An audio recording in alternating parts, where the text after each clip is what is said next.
Hey guys, welcome. This is the Practicing Project Manager, and this is Basic Training 104, and the top 7 skills that project managers need. This is everyday, uh, on the ground experience tips here, not PMBOK information about theory. This is practice, what you need to do on your first day on the job and every day in order to be perceived as a confident, competent, effective project manager. Let's begin. So, training objectives. In this course, we're going to talk about organizational awareness, planning prioritization, analytical thinking, process orientation, emotional intelligence, time and energy management, and adaptability. To me, these are some of the 7 top skills that you need to have in order to really be an effective project manager. I would say that many of these are soft skills, I guess, but some of them kind of are borderline because you need to understand processes and ways to organize and things like that. So let's just go ahead and begin. Put my microphone here. Let's go ahead and begin. Organizational awareness. Understand team dynamics. Determine who depends on who and what slows things down. When you get started on your first project and you're asked to identify the resources, like who's all going to be working on it. Are we going to have a BA? Are we going to have an architect? BA business analyst. Are we going to have an architect? Who is business? Which groups in business are requesting this work or affected by this work, kind of a deal. Kind of figure out what the deal is at this company. Again, with my 20 plus years of project management experience and having been a contractor, I have worked literally everywhere almost in the healthcare field, mainly payers like insurance company, but some providers. It really is different everywhere you go. Some groups, it's totally appropriate for business to kind of be the leaders. They're the SMEs. They really know what's going on. Other places, IT's kind of in control. You just kind of have to get a feeling for the lay of the land. And then also in your first project, you'll certainly get an idea as to who you can depend on and if there is a specific group or maybe a approval process that slows things down and you're like, okay, next time I will start that approval request way earlier because I didn't know that group took so long, something like that. Also, pay attention to how decisions really get made. Sometimes it's formal, but often it is really through conversations, relationships, or timing. Yeah, some companies are very consensus driven. Okay.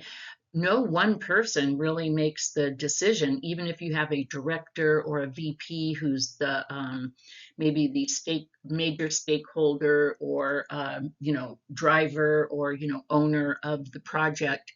It can be very consensus driven, and so you're thinking, oh well, I only need to go to VP Sally to get approval. Not really. You may want to allow more time because VP Sally is going to ask for input from all the directors and all the managers and that kind of thing. So you kind of have to get a feeling. Some companies, it's a director or a VP. They've got the iron fist. They make all the decisions, and you only really have to go to them for usually decisions and or approvals. And try as quickly as you can to determine what matters most to your leaders and stakeholders. Okay. Some are all warm and fuzzy about, social responsibility and, social citizenship and all that kind of thing. And others are more bottom line, ROI, what are we going to get out of this? And how can we make things better and how much can we save? So some are more warm and fuzzy, some are more numbers driven. So figure out what matters most to your mainly leaders, but your stakeholders as well, and structure your updates and priorities to reflect what they care about. Make sure that you, in your reports and in your PowerPoint decks, um, you really focus on that. Planning prioritization. We have a note here, tips and tricks. Determine which tools you have available to you at your company and which ones you might need to use and or create for your own use. Okay. Uh, for example, to me, especially for software development projects, the requirements are like the Bible of the project. So you usually have a business analyst, a BA, who will go and meet with business, and usually business is the one that has requested the work from IT. And the BA will go there and say, okay, so you want some software development done, you want to change these 10 things. And so the BA will capture these 10 things and put it in a business requirements document, and that will be the beginning of the software development lifecycle. We'll go from the business requirements to the functional requirements, then we'll hand it over to the technical people, the IT folks who will make they'll either make a technical, requirements document, or they'll do a design document, depending. But it gets translated, is what I'm trying to say here. Now, I've worked at companies where, no, we don't really do requirements. We're just gonna, oh my goodness sakes, what's going on here? So I kind of had to determine the requirements myself and keep a spreadsheet of what the work was and how it was going to go down. Very, way too, what's the word I'm looking for? Way too unorganized and undefined for me. It really made me crazy. So the first thing that you need to do is define your universe, okay? And what that means is quantify and qualify it. So here's the work that we're going to do.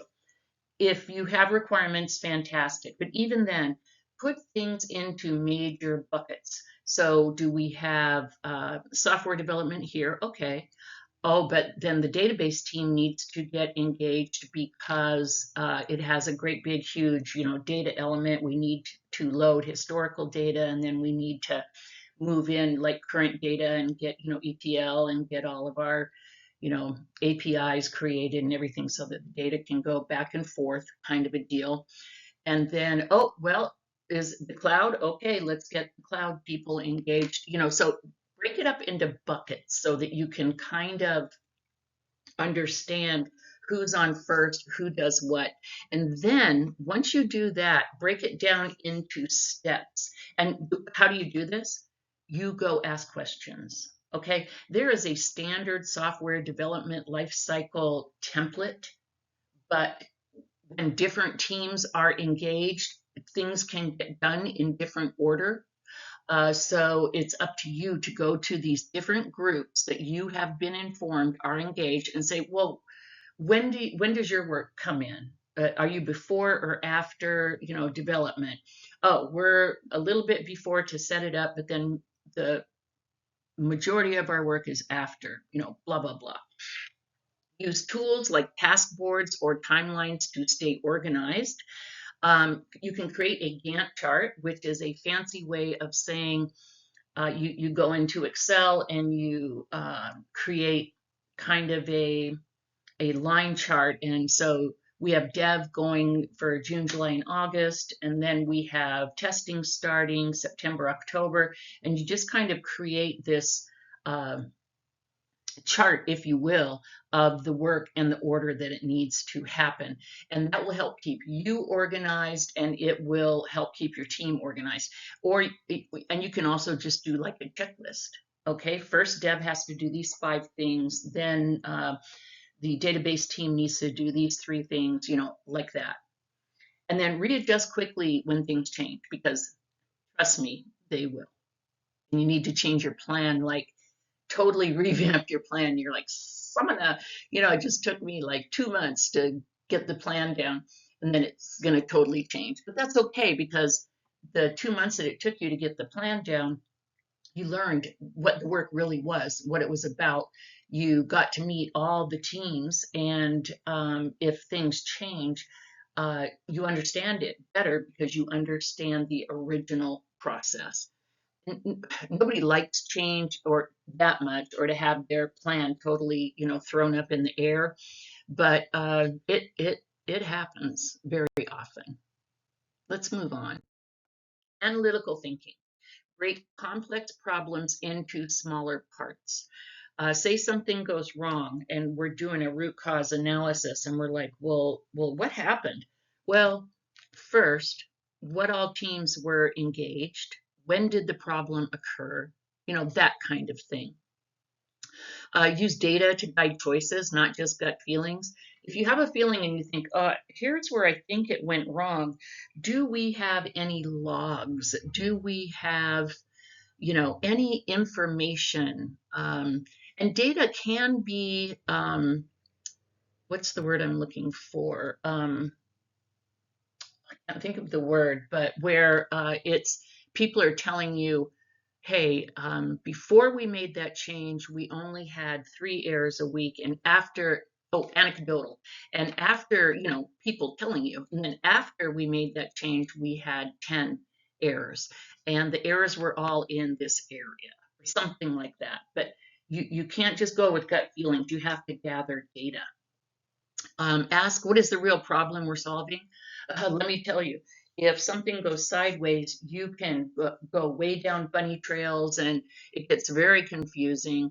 And you need to constantly pull back into, wait a minute, what are we trying to solve? Like it's really funny. Say you're, and I always go back to software because that's my, bailiwick. But say we're doing software deployment, and something goes wrong. We need to figure out what went wrong with this deployment. You would be amazed as to how many times people come and go, well, we've had this problem for years, and we think that this contributed to the issue. Okay, that sucks, but we're not here to fix that right now. I mean, unless it's like a totally functional thing that 100% contributed to the error, we're not here to fix that right now. And you have to find a way to say that politically correct way to say that, because I'd say something like, yeah, I've heard that. Let's put that on the parking lot, because it is something that definitely needs to be addressed, but it's not in the scope of this project right now. We're focusing on what caused this.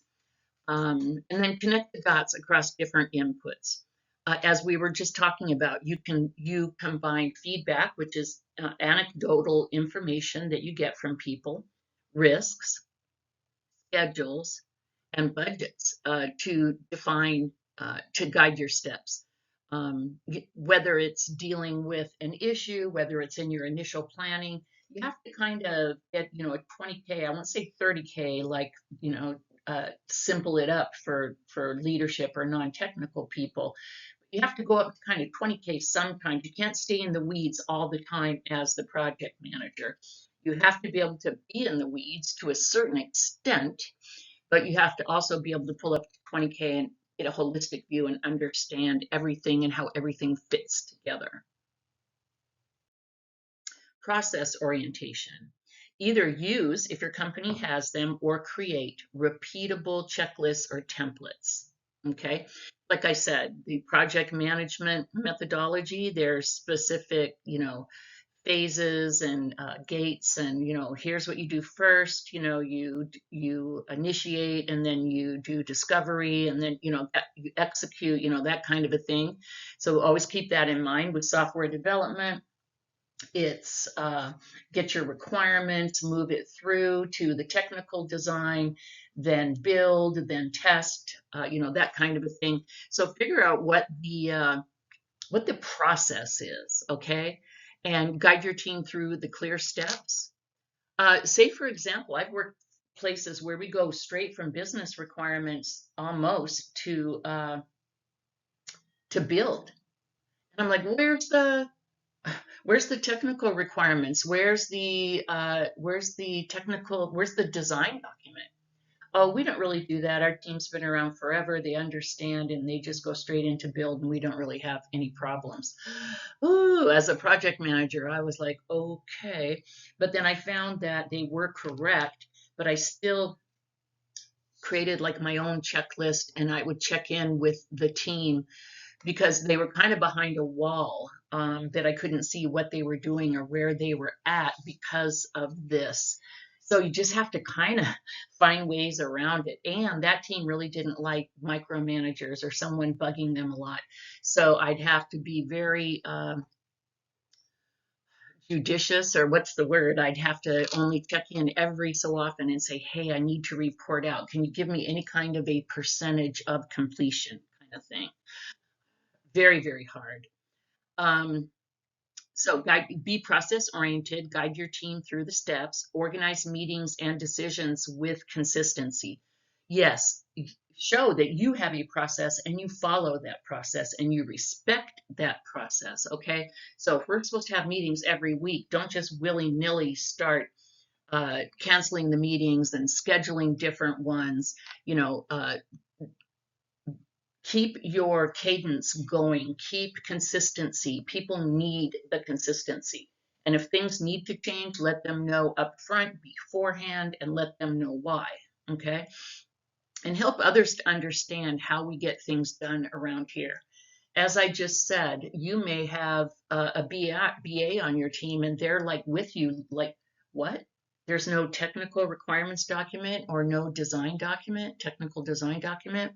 And they may be kind of freaking out too. And you're like, ugh, no. And so they have to try and bridge the gap from the business requirements to UAT testing without anything in between, because usually the requirements are mapped through, followed through business requirements, functional requirements, technical requirements, and then carried over to UAT. How do we know what to test if we don't know what was built? Kind of a thing. So it can be super duper confusing, and you need to help people through the process. Emotional intelligence. Read the room, know when your team is stressed or stuck. Uh, Try and find ways to help, listen well, and respond with empathy. Yeah, I know this is super frustrated. I'm frustrated as well. I'm working on a way or a process to help us through this. Build trust, not control. And what that means is show people that you're human and you're experiencing the same thing, or if you're not, at least that you understand. You don't say something, and I've heard PMs say stuff like this, well, this is just the process, this is the way that we do it, so everyone just needs to get on board and blah, blah, blah. You're not saying that you need to cut down leadership or cut down the person who's making people frustrated or the group that's making people frustrated. You don't want to do that, but you can find a way to empathize with the confusion or the frustration of dealing with certain people, certain teams, certain situations, without throwing anyone under the bus. But you have to let folks know that you understand, but then they're also counting on you to find a way through it, to find a solution, and to help them through it. And that is built with, what's the word I'm looking for?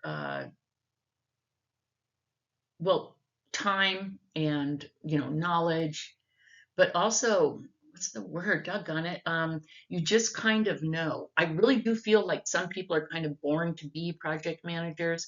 I can't think of the word, but you just kind of see a way around. It pops in your head very quickly. Why can I intuition, believe it or not, a good PM has intuition, like, well, this didn't work. What could work? What can we do? And you just kind of get a feeling for, well, let's try this or let's try that kind of a thing.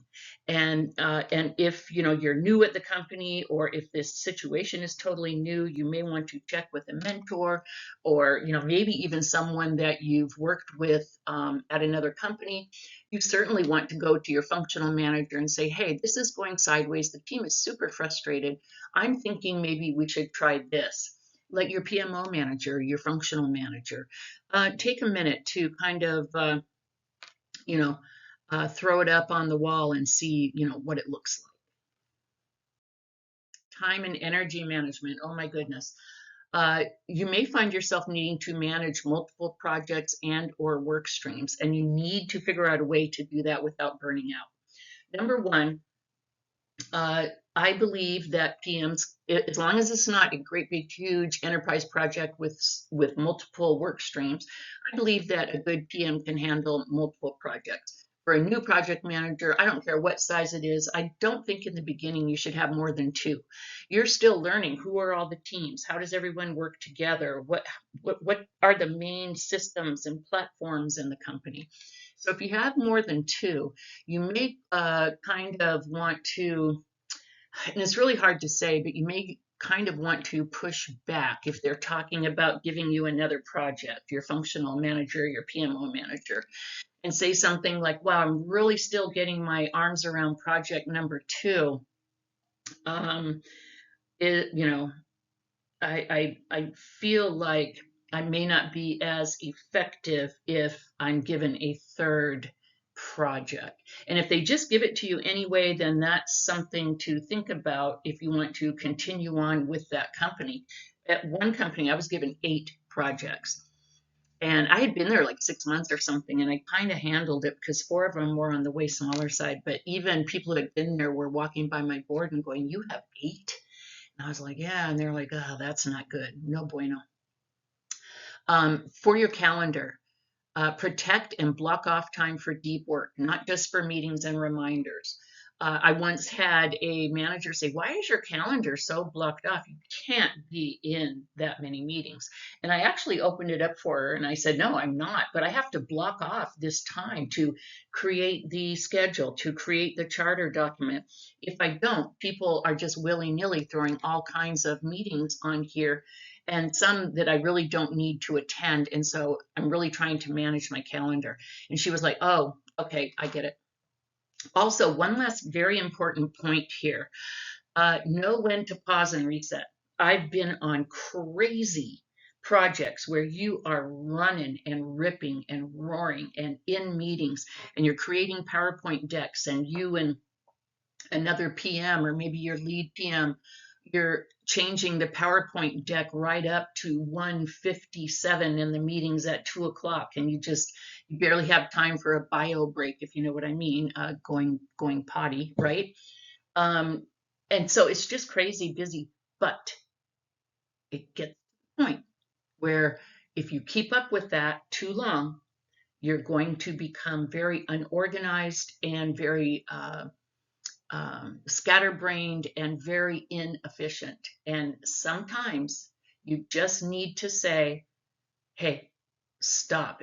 Tell yourself, I am going to go do a quick run through my emails, make sure I haven't missed any major, requests from leadership, something like that.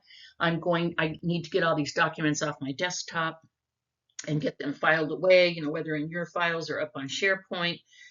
You just need to take an hour and reset. And I don't even care if it's during the busiest day. And should you wait until 4 o'clock or 5 o'clock, the end of your day? Heck no, that's your time.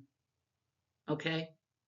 So don't, go to 27 meetings and then stay an extra 2 hours to get organized if you can help it. And if you are doing that, it's time to really look and see, is this the kind of atmosphere and culture that I want to work in? Adaptability. Stay steady when plans change or problems pop up. I am telling you, I've put hours into a project, creating the charter, creating the schedule, getting everything all set up. and then having my manager come to me and say, hey, change of plans. We're not doing this project anymore, but I'm going to put you on this other one. Oh, what a feeling of frustration, time lost. But you know, it again, and I'll probably say it 3 or 4 times in this deck, it's just work. Okay. And so no matter what you feel, you're like, okay, I'm going to put these to the side just in case this project is assigned to me again, or if it goes to someone else, I'll share the documentation with them. But hey, you just move on. Try new tools or approaches when old ones don't fit, and keep the goal in sight even if the path shifts. And for me, the goal is to do a good job, be recognized as competent and trustworthy and honest, and to get paid. That's why I'm there. Summary. Let's go through this quickly. This is going kind of long. Get the lay of the land. What is the company culture? Is it consensus, or does one person usually make decisions? Define your universe. Understand the work as quickly as possible. Quantify and qualify the work. What is the work? To build widgets. How many widgets do we have? 20? Or are they all the same widgets, or there's different kinds of widgets? Just pull yourself up to 20,000 feet. Now, and then here's the next point. Take a holistic approach, pull up to 20K feet to see the entire picture when you need to. And don't stay in the weeds too much. You're not, you're not a developer. You're not, you're this, you're not that. Go in the weeds when you need to understand, but then pull yourself right back out. Be process driven. This will help you to guide your team through chaos. What is the process? What's next? Remember, we are all human and this is only work. Build trust. Don't become a robot. Take care of yourself by managing your time and calendar. Stop everything for a reset when appropriate. Remain flexible and able to pivot. Everything can change in the blink of an eye, and it often will. Think of alternative ways to achieve goals when you are confronted with roadblocks. Be a problem solver. I want to tell you a little bit about us before we go. These free YouTube videos won't be full of jargon and overkill explanations. As you can tell by listening to this is real life when the rubber hits the road. We're here to help with real everyday issues and challenges. This is not theory. I may refer to theory, but this is practice. These decks, these free YouTube decks and videos are full of advice and guidance to get you through the hardest situations. And our mission here is help you to become a confident, successful, and trusted project manager right away. Thank you so much for joining. Sorry this one went a little long, but it's been a joy to present this information to you. Thanks for being here, and we will see you at the next video.